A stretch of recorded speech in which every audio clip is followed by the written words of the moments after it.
बात कहें क्योंकि लेबर नहीं मिलती है, इवन कि मैनेजर भी नहीं मिलते, लेबर की तो बात करें तो वहाँ भी इनिशियल कॉस्ट जो है प्रोजेक्ट की वो बहुत ज़्यादा आ रही है। और उस इनिशियल कॉस्ट को वापस लेने के लिए जिसको हम ब्रेक इवन पॉइंट कहते हैं, हमने अगर 50 लाख का प्रोजेक्ट लगाया, उस 50 लाख रुपए को हम वापस कब लेते हैं, फिर उसके बाद उसका मेंटेनेंस और उसके बाद उसको काट के जो बचता है वही प्रॉफिट होता है। तो हम ये समझें कि वो कितने साल में हमको वापस मिल रहा है जो हमने पहले साल में खर्च किया। तो जब हम डेंसिटी बढ़ाते हैं तो डेंसिटी बढ़ाने से खाली नंबर ऑफ प्लांट्स ही नहीं बढ़ते हैं, आपको फर्टिलाइजर्स भी ज़्यादा लगता है नंबर ऑफ प्लांट्स की वजह से। और आपको उनकी ये दूसरी जो मेंटेनेंस वर्क्स हैं उनको आगे ले जाने के लिए, चाहे हम बैम्बू की बात करें, चाहे हम परमानेंट स्ट्रक्चर की बात करें, ये सारी चीज़ों में जो है उसमें ज़्यादा खर्चा है। वहाँ मुझे जो लगा वो मैं आपसे बात कर रहा हूँ, मुझे ये लगा कि नंबर ऑफ प्लांट्स बढ़ा के जो खर्चा है वो ज़्यादा है।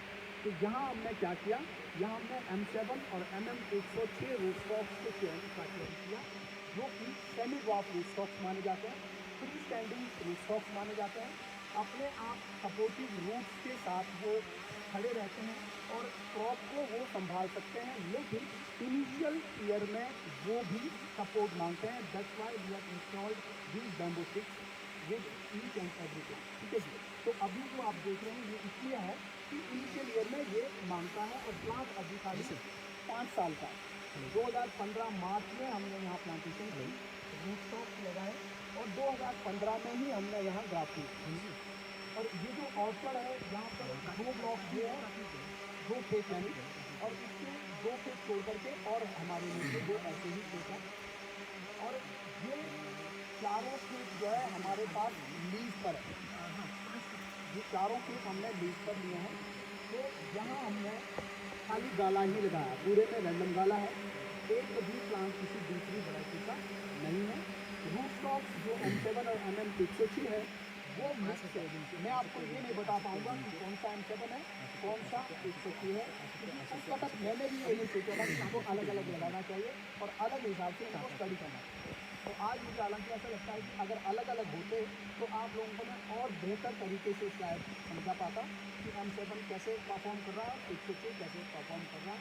दोनों की मिली जुली प्रक्रिया मिली जुली रिजल्ट में आप लोगों के साथ शेयर करते हैं। ठीक है। तो यहाँ हमने क्या किया, डेंसिटी को थोड़ा कम किया।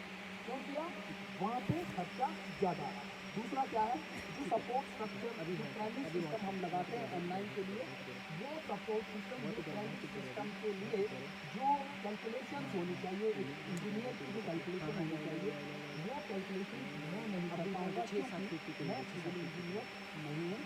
और हम लोगों को M9 का सपोर्ट सिस्टम जो परमानेंट स्ट्रक्चर है ये कैसे लगाना है, ये कितनी दूरी पर इसके पोल होने चाहिए, वायर कितनी मोटी होनी चाहिए, कितना वेट पर स्क्वायर पर रनिंग इंच जो है वो वायर लेगी।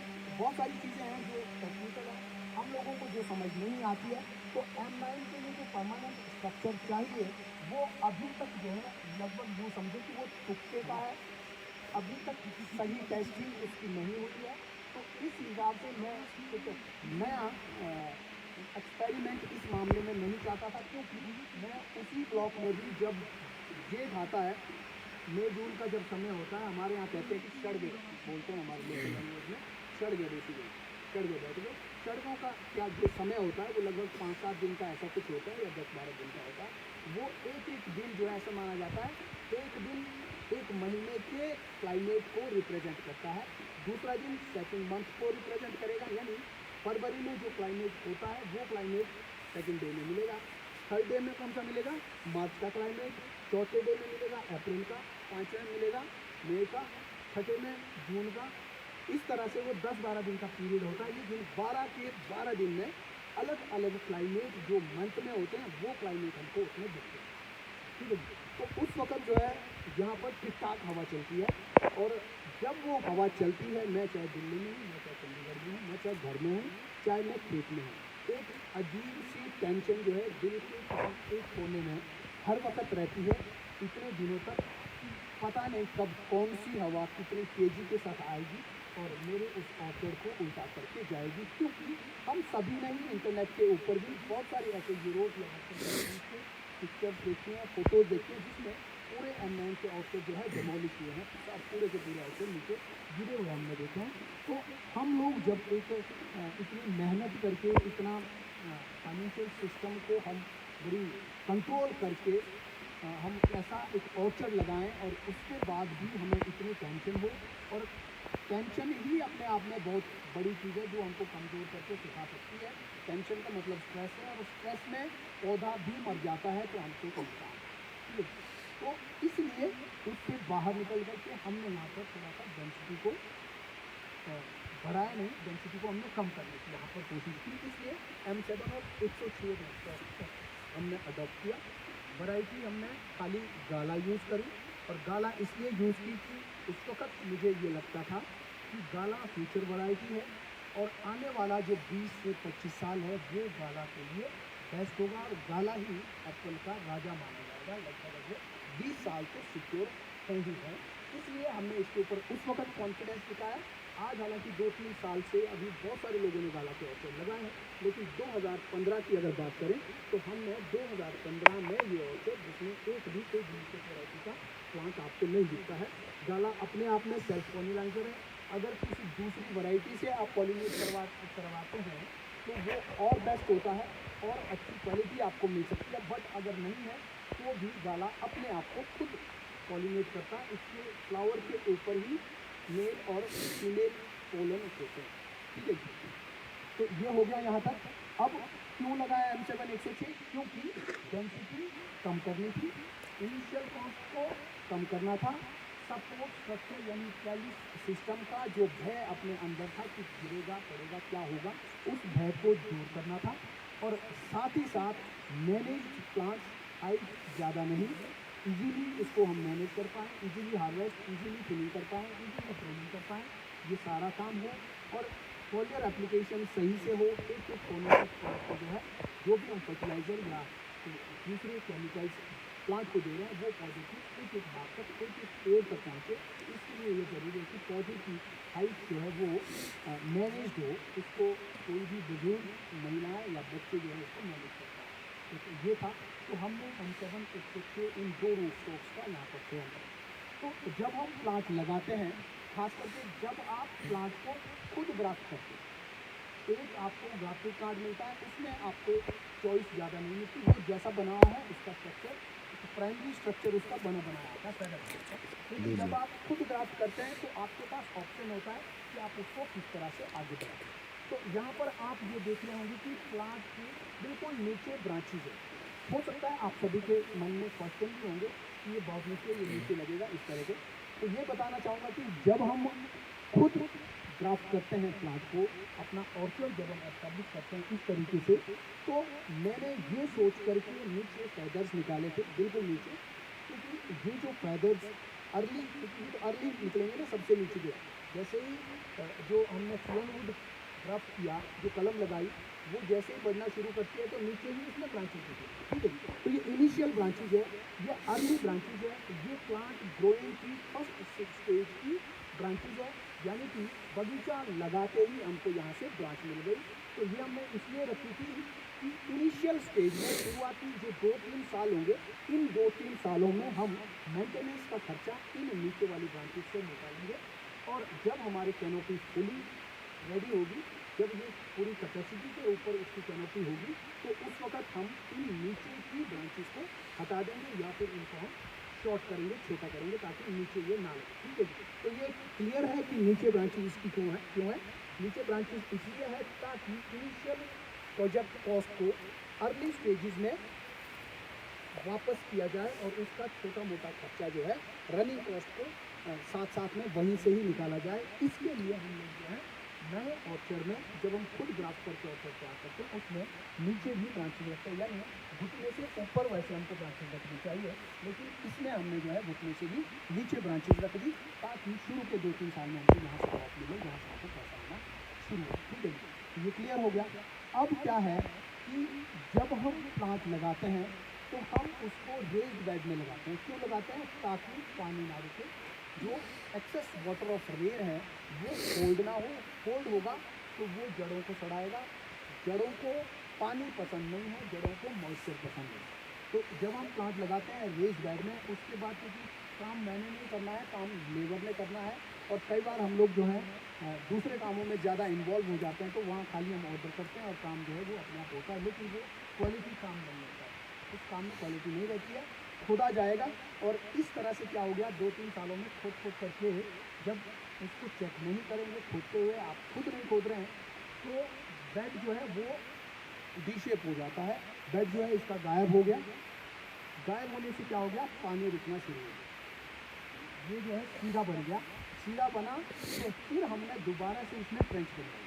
ट्रेंच भी नौसिखियों से बनवाई, हमारे यहाँ गुज्जर होते हैं तो उनको तो एक ही काम आता है, आप समझते हैं, वो जुगाड़ू दूध का काम करते हैं, क्योंकि डेयरी का काम करते हैं, तो उसमें वो परफेक्ट होते हैं, खेतों के काम में वो परफेक्ट नहीं होते। लेकिन हमने लेबर की वजह से उनको ये काम दिया, ठेका दिया, हमने ये 40-45 हज़ार रुपये का ये हमने ये ठेका उनको दिया, उन्होंने ये काम किया। उसके बाद जब हम वापस दोबारा ऑर्चर्ड में आए तो स्थिति और भयंकर हो गई।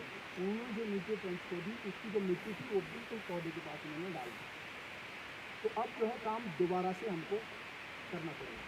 फिर हमने दोबारा लेबर लगाई, जितना पैसा उनको दिया उससे डबल पैसा हमने और इसके ऊपर खर्च किया। तो तब जो है आपको ये जो ड्रेनेज अब दिख रही है, तब ये ड्रेनेज बनी, इसको भी अभी जो है 2 साल हो गया उसके लिए, तो अभी दोबारा ये रिपेयर के लिए ड्रेनेज आपको। तो ड्रेनेज जो है वो बेस्ट होनी चाहिए, रूट स्टॉक कोई सा भी है, चाहे ऑनलाइन है, चाहे इससे है, चाहे कोई सा भी रूट स्टॉक है, ड्रेनेज हमेशा प्रॉपर होनी चाहिए। प्लांटिंग करते हुए हम लोगों को ये पता होना चाहिए कि हमने जो है वर्षा का जल सीधा निकासी से हमने बाहर करना है, ये पहले से ही प्लानिंग होनी चाहिए। और एक चीज़ ये कि आप देख रहे होंगे खेत ये इस डायरेक्शन में है, लेकिन जो रोड है वो हमने ऐसे डाला, ये रोड हमने नॉर्थ साउथ ओरिएंटेशन को ध्यान में रखते हुए इस तरह की रोड डाली, ताकि सूरज यहाँ से आएगा और इधर होगा ऊपर, तो जो रोड हैं उनको जो है सुबह से 12 बजे तक जो है इसकी तरफ से धूप आए और 12 बजे के बाद बैक साइड से धूप आए, तो प्लांट टू प्लांट शेडो ना पड़े। रो टू रो के लिए हमारा जो रो स्पेस होता है वो ज़्यादा होता है, इसीलिए मैं रोज भी कहता हूँ कि रो टू रो स्पेस जो है that should be equal to plant height. पौधे की जितनी हाइट है उतनी ही रो टू रो स्पेस भी होना चाहिए, ठीक है। तो यहाँ पर रो टू रो स्पेस 10 फीट है, प्लांट टू प्लांट 5 फीट, ठीक है। ऊपर 3.5 फीट बाई 9.5 फीट। इसके बाद हमने जहाँ भी प्लांटेशन की, जो रो टू रो स्पेस है उसको हमने कम नहीं किया, ना ही हमने बढ़ाने की ज़रूरत थी।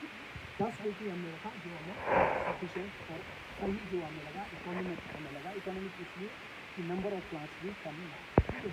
तो नंबर ऑफ प्लांट्स या यूँ कहें कि एमिड ऑफ कोनल रूटस्टॉक्स की तरफ जाने का आप लोग समझ गए क्या है, ठीक है।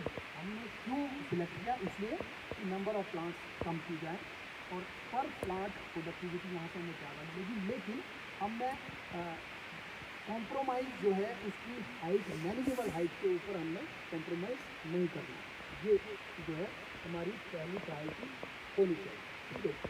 और इसके साथ साथ क्या है कि पौधा जो है, पौधे की जो विड्थ है, यानी 2 पौधों के बीच का जो स्पेस है, वो स्पेस ही हम लोगों को ये दिखाता है कि हमें इस पौधे से कितनी पेटिंग या कितने फ्रूट चाहिए।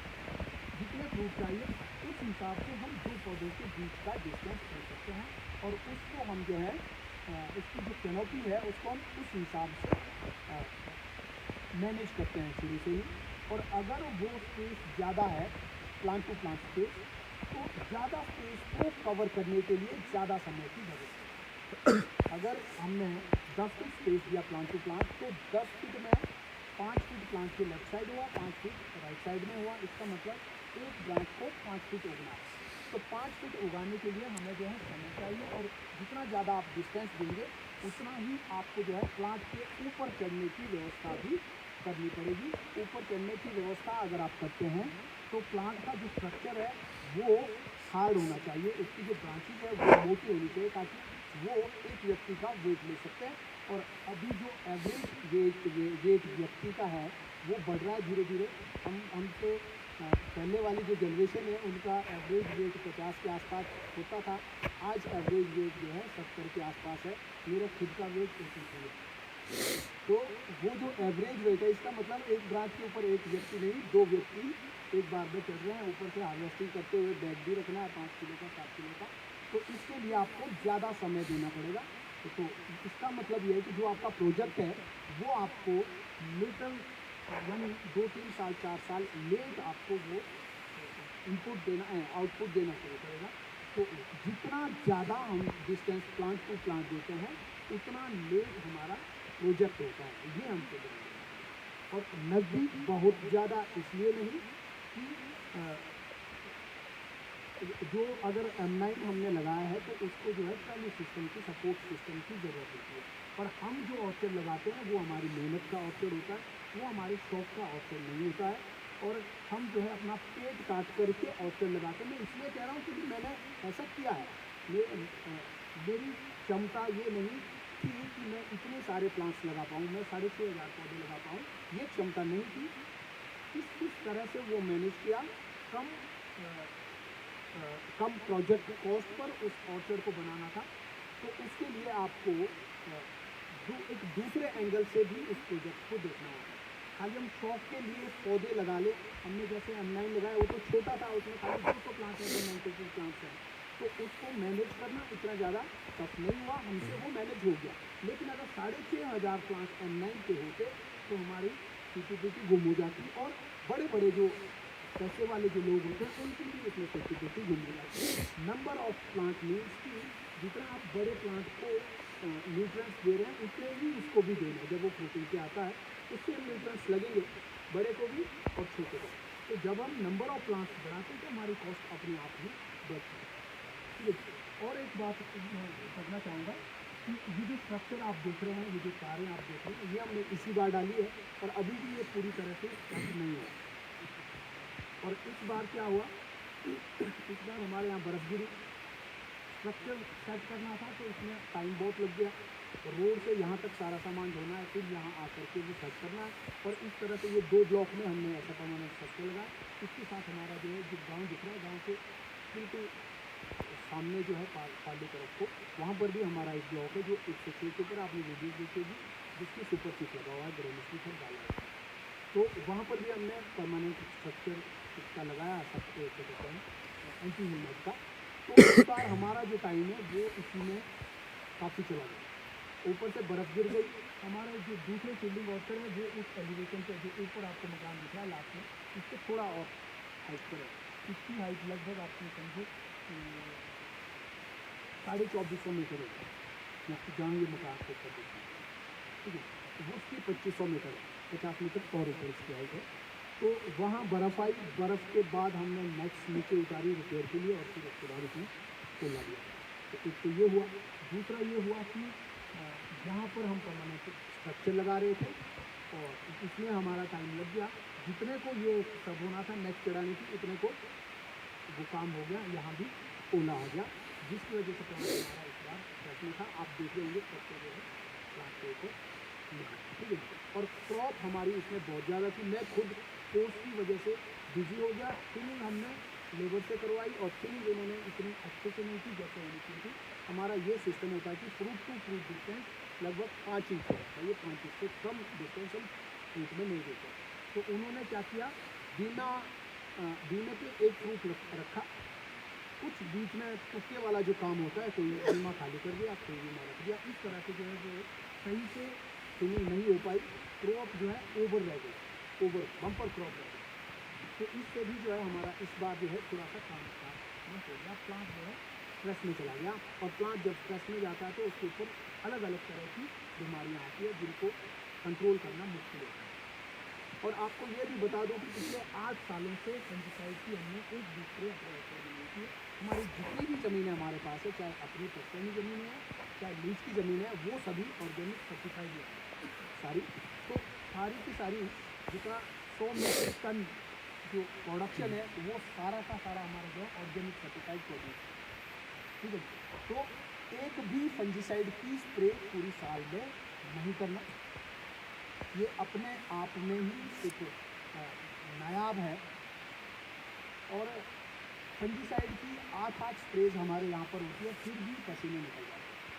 कश्मीर में 12 स्प्रेज होती है फंजीसाइड की, फिर भी जो है कंट्रोल नहीं हो पाता, फिर भी आदमी लास्ट तक सोच सकते हैं आज तो है कल रहेंगे या नहीं। लेकिन जब हम सही ट्रेनिंग और ट्रेनिंग टेक्निक्स अपनाते हैं, जब हम सही न्यूट्रिशनल बैलेंस करते हैं, तो ये जो फंजीसाइड हैं इनको आप ऑटोमेटिकली कम कर सकते हैं। ठीक है जी, मेरा काम चल रहा है बिना फंजीसाइड किए। आप लोग यदि ऑर्गेनिक फार्मिंग नहीं कर रहे हैं, आप लोग कन्वेंशनल फार्मिंग कर रहे हैं, तो आप उसको ईजिली 50% तक आज स्प्रे करें तो उसको आप ईजिली आँख बंद करके 4 तक ला सकते हैं। आँख बंद करके नहीं कर रहा। तो अगर ऑर्गेनिक फार्मिंग कर रहे हैं तो आपको केमिकल फंजीसाइड छोड़ के जो ऑर्गेनिक फार्मिंग में अलाउड है फंजीसाइड, जिनकी कवरेज जो है कम रहती है, उनकी फ्रिक्वेंट स्प्रेज करनी होती है। जैसे जो केमिकल फंजीसाइड्स हैं इसकी 15 से 20 दिन और 25 दिन तक की कवरेज रहती है, और जो ऑर्गेनिक फंजीसाइड्स हैं उसकी 5 से 7 दिन की कवरेज होती है। ठीक है, तो ये जो है जब हम ट्रेनिंग और प्रूनिंग में चेंज लाते हैं और जब हम नए ऑर्चर्ड लगाएं तो वो वेल प्लान्ड ऑर्चर्ड होने चाहिए। इसलिए मैं कहता हूँ कि वेल प्लान्ड की धूप जो है वो एक पत्ते तक एक कोने तक पहुँचे, इसका हमें। तो आते हैं सपोर्ट सिस्टम के स्ट्रक्चर के ऊपर। जो स्ट्रक्चर है ये दुनिया का सबसे सस्ता एंटी हेलमेट स्ट्रक्चर। आप जो देख रहे हैं ये जो पाइप है, ये वही पाइप है टैंक वाले यूज करते हैं साथियों में, वही पाइप है। और जो तार है ये प्लस वायर है 2 mm की ये प्लस वायर है।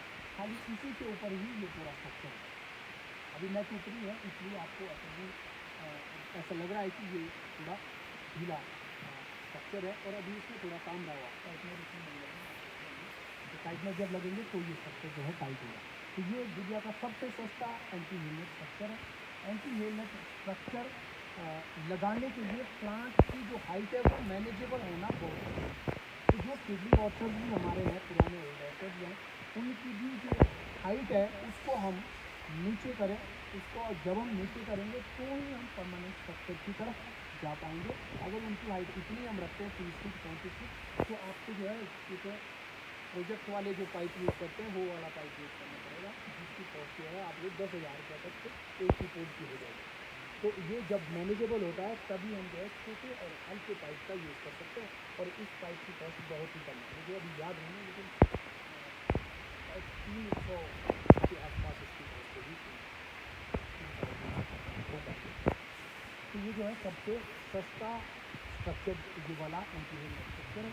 जिन लोगों को एंटी हेलमेट स्ट्रक्चर लगाना हो वो इस तरह की टेक्निक अपना सकते हैं। ठीक है, तो हमने ओरिएंटेशन ये रखी, क्यों रखी, धूप यहाँ से इधर आए और यहाँ से इधर आए, ताकि जितने सनआवर्स अपने यहाँ पे हैं उन पूरे सनआवर्स का यूज़ किया जाए और ज़्यादा से ज़्यादा सन का यूज़ किया जाए। ठीक है, लेकिन इस सिस्टम से क्या होता है कि नंबर ऑफ प्लांट्स जो है वो कम हो जाते हैं, है ना।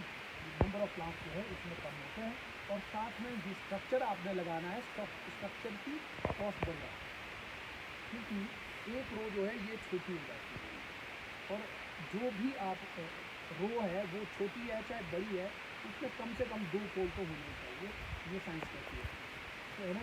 तो 2 पोल होने ही चाहिए, और ऊपर से वो छोटी रो हो तो बड़ा दुख होता है। अगर थोड़ी लंबी हो तो यहाँ पर आप खर्चा जो है बचा सकते हैं, और जो साइड पोल्स होते हैं उनका खर्चा ज़्यादा होता है, क्योंकि वहाँ आपको स्टे भी देनी होती है, तो स्टे का भी खर्चा होता है, और वही एक्स्ट्रा खर्चा भी होता है, स्टे का भी खर्चा है, और वो कठिन भी होता है, लेबर भी इसमें ज़्यादा लगती है। तो अगर रोड लंबी है तो वो स्टे जो है आपके बगीचे में कम लगेगी, आपके खेत में कम लगेगी। छोटी है इस तरह की तो स्टे जो है वो ज़्यादा लगेगी। अगर मान लो इस तरह को रो होती तो इसमें ज़्यादा से ज़्यादा 4 रोज आनी थी, तो 4 दूनी 8 स्टे इसमें लगनी थी, 8 इसमें लगनी थी, 16। अभी इसमें 25 रोज है, 15 इसमें है, और ये क्योंकि लंबा है तो 25